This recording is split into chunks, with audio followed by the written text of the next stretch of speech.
How's it going, everyone? This is Guide to Everything. In today's video, I'll show you on how you can start up OpenRGB with Windows.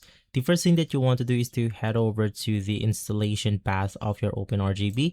And basically, you want to head over to the executable file, right-click on it, and then you want to select the send with option. And then you just want to send this to your desktop, which will then create a shortcut. Now, if it's not on the share with option, you can just click on the show more options button and then select send to, and then we have the desktop create shortcut button. From here, you then want to copy this specific shortcut file. From there, let's then head over to our file explorer, and then you want to type this specific word right here, which is going to be %appdata%, and then you want to type /Microsoft. Go ahead and click on the Microsoft option, and then inside this page, you then click Windows.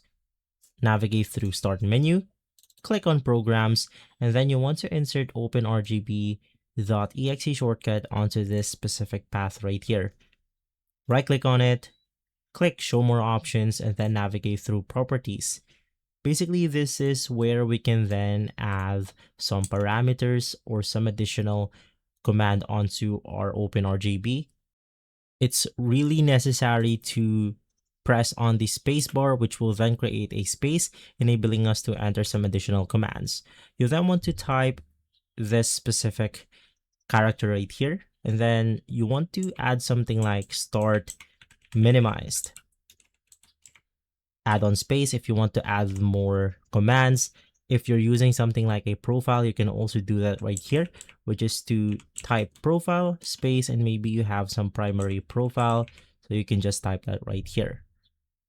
Now, as a second most important command, you also want to add GUI onto this target column box, and basically from there, you are good to go. Click on the apply button, click on OK, and that's it.